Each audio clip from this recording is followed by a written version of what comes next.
He should have been drafted everywhere. No team in the NFL targeted running backs more than the Sean Payton-led Denver Broncos. Samaje Perine just got cut. If he is not drafted in your league, probably time to go pick him up.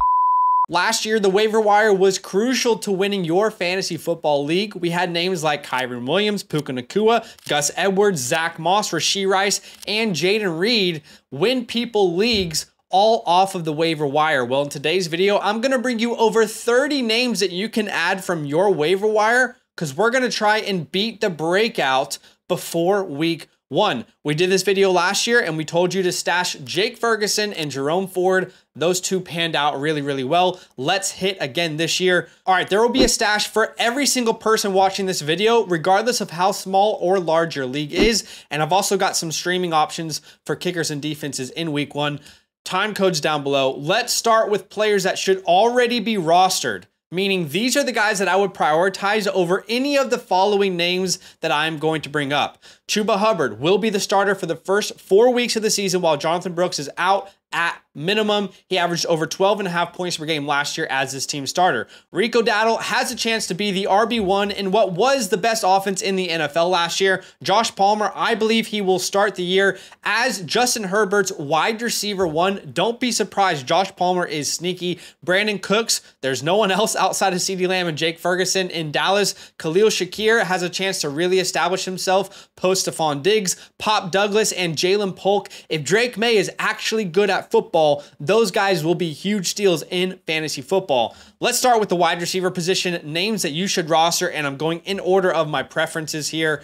Dontavion Wicks, the Baba Yaga himself. Are you a part of the Dontavion Wicks hive? If not, maybe now is the time to join. Right now, he's rostered in 17% of ESPN leagues and 29% in Yahoo, so he's widely available. Christian Watson has missed 11 games in his first 2 seasons. All right, 3 in 2022, 8 in 2023. He's missed 32.4% of his total games in his NFL career due to injury. And Wicks has been extremely impressive in those small stints without Christian Watson. 7 games without Christian Watson, averaging almost 11 PPR points per game. And he went on a really nice run to end his rookie season last year. From weeks 11 onwards, we saw Dontavion Wicks averaging over 5 targets per game, almost 60 receiving yards per game, and 12.5 PPR points per game. In that span, he averaged more points per game than Deontay Johnson, Terry McLaurin, AJ Brown, Drake London, Jordan Addison, Stephon Diggs, and Garrett Wilson. Don't sleep on him. He might be the best, most talented, most complete receiver in Green Bay. Like, it's truly a possibility he should be rostered. All right, number 2, Xavier Legette, the Carolina boy himself. There isn't a player that the Panthers were more obsessed with during this year's draft cycle than Xavier Legette. And that led to Carolina trading into the first round, trading up to go out and get him as a first round pick. And Dave Canales' offenses, which Dave Canales is now the head coach, his offenses have loved big body wide receivers. Last year, he was the offensive coordinator for the Bucs. Mike Evans went crazy. The year before that, DK Metcalf was an alpha. Xavier Legette is well worth a roster spot. Young, talented, rookie, round 1 wide receiver. He could pop off if this offense is better than we expect. Number 3, Andre Yeshivas, aka Yoshi. This is a deep dive, all right? Not a lot of people know this name. I love him. He's rostered in less than 7% of all leagues. And this team in Cincinnati is going to throw the ball a lot. In the past 2 years, they have been top 10 in passing attempts per game, averaging 37 passing attempts per game. Yoshi is going to be the Tyler Boyd replacement for the Cincinnati Bengals. He will play out of the slot. In their first preseason game, the Bengals confirmed that they view him as a starter. He played more snaps with the starters than any other wide receiver and ran more routes than any wide receiver not named T. Higgins. And the Tyler Boyd role has been valuable in the Burrow Chase era, if you will. Over those 3 years, Boyd averaged 92 targets and over 10 points per game. And if Jamar Chase is really going to hold out and things get messy, Andre Yeshivas could be an absolute steal. All right, number 4, Adonai Mitchell, wide receiver rookie out of the Colts. not available in Sleeper, but wildly available on ESPN and Yahoo formats. A lot of people thought Adonai should have been a first-round pick in the NFL draft. The Colts get him in the second round. Then Josh Downs goes down with a high ankle sprain, which gave Adonai the opportunity to get work with the starters earlier than anticipated. In the Colts' last preseason game, he was out there playing with the starters and even scored a touchdown from Anthony Richardson versus the Bengals. And this is a round 2 to 3 wide receiver and a very impressive wide receiver class, completely stacked offensively. And we have seen round 2 to 3 wide receivers make instant impacts quite often. Jaden Reed and Rashee Rice did it last year. We saw Christian Watson do it as a rookie. Pickens, Higgins, Pittman, A.J. Brown, Deebo Samuel, DK Metcalf, Deontay Johnson, Terry McLaurin, Tank Dell, and Josh Downs. They all made impacts as a rookie in rounds 2 to 3. All right, number 5, how about Michael Wilson? We're going out to the desert here. Michael Wilson, widely available in most formats. The Cardinals have the 6th most vacated targets heading into the year. Vacated meaning targets left behind by players that are no longer on the team. They have 217 vacated targets, 39% of their target share last year. And Michael Wilson showed some really nice flashes as a rookie, a 26.6 point game versus San Francisco in week 4. And then he finished the season with back-to-back 15 plus PPR point games versus Philadelphia and Seattle in week 17 and 18. Going into year 2, there is a clear wide receiver 2 role up for grabs now that Hollywood Brown is no longer on this team. And Michael Wilson is my favorite personally to fill those shoes. All right, number 6 for these wide receivers. How about some Commanders here? Dyami Brown and Noah Brown, the Brown Bros. This actually, with the signing of Noah Brown, made this a more confusing ad. I was actually excited to add Dyami Brown as a sleeper, but now it makes things a little bit more confusing in my personal opinion. The Commanders, they decided to ship off their former first-round pick, Jahan Dotson, in division to the Philadelphia Eagles. And before they did this, the Commanders were already 3rd in vacated targets in the NFL, meaning they had a lot of opportunities available. Now you add in Jahan, who had 83 targets himself. If you add that to the mix now, Washington has 357 vacated targets, 2nd most in the NFL. Almost 60% of their target share last year is up for grabs. Meanwhile, Dyami Brown was making plays throughout the entire preseason. He actually probably had the play of the preseason for Washington. He caught a 40-yard pass down the field from Jaden Daniels on 3rd down. And then you think about Noah Brown, he's had some ridiculously impressive games last year with the Houston Texans. In week 9, over 27 points. In week 10, 24 points. In week 15, 22 points. Those games happened when someone ahead of him was injured, like Nico Collins or Tank Dell. So if he can take the wide receiver 2 role in Washington and Jaden Daniels is good, I mean, that's an interesting combo there. I know Noah Brown is very talented. The last receiver we'll talk about today, and we've got so many more players to talk about. Hit that like button if you're enjoying the content. Darnell Money Mooney, all right? On ESPN, he's widely rostered. Everywhere else, he's wildly available. We have seen Kirk Cousins, almost said Thuggins. Yeah, Kirk Thuggins. We've seen him support multiple fantasy wide receivers a lot in his career. Justin Jefferson, Jordan Addison. Adam Thielen, Justin Jefferson, Pierre Garçon, Deshaun Jackson. This guy can spread the ball all over the field, and Cousins was the main reason that Darnell Mooney decided to sign with Atlanta anyway. He kind of convinced him. And more recently, Rondale Moore, who was going to eat up some targets in Atlanta, went down with a season-ending injury. All right, let's move on to some running backs that I think you should stash before week 1. Again, trying to beat the breakout. Number 1, Jaleel McLaughlin. He should have been drafted everywhere. If he is not drafted in your league, probably time to go pick him up. No team in the NFL targeted running backs more in 2023 than the Sean Payton-led Denver Broncos. They targeted the running back position 153 times, and Samaje Perine got 56 of those targets. Samaje Perine just got cut by the Denver Broncos. He's no longer on the team, okay? And Jaleel was fantastic with minimal opportunities in 2023. He was 2nd in yards per attempt, and then he was top 15 in yards after contact per attempt, in breakaway percentage, in yards per route run, and in PFF run grade. That's a minimum of 50 attempts. A player who proved himself under Sean Payton, that means a lot, who built him up by his bootstraps and is ready to pop off in 2024 in PPR formats. My second favorite stash at running back is Jalen Wright, the rookie for the Miami Dolphins. available widely in ESPN and Yahoo leagues. This is a 4th round NFL draft pick from the Dolphins this year. He's got size. He's got 4.3 speed. He's the perfect long-term Raheem Mostert replacement. This one is very simple. If a role were to open up ahead of him via injury, Devon Achane, Raheem Mostert, then Jaylen Warren could be a league winner. Why? Because the Dolphins are the best offense for fantasy football in the NFL. Like, don't believe me? If you look at fantasy points per snap leaders in 2023, the Dolphins had the top 3 names in the entire NFL. Number 1, Achane. Number 2, Tyreek. Number 3, Raheem Mostert. On a per touch, per snap basis, the Dolphins is the most valuable offense in fantasy football. All right, the third guy here, Kamani Vidal, another rookie with the Los Angeles Chargers, wildly available in every format. The Chargers are going to be a very run-focused offense. If you look at Greg Roman and his time as an offensive coordinator with the Ravens, 4 years in a row, averaging over 30 rushing attempts per game. He was the only offense from 2019 to 2022 to average over 30 attempts per game every single year. And if you look at Jim Harbaugh as a head coach in the NFL, every single year averaging over 30 attempts per game on average at 30.6 over a 4-year span.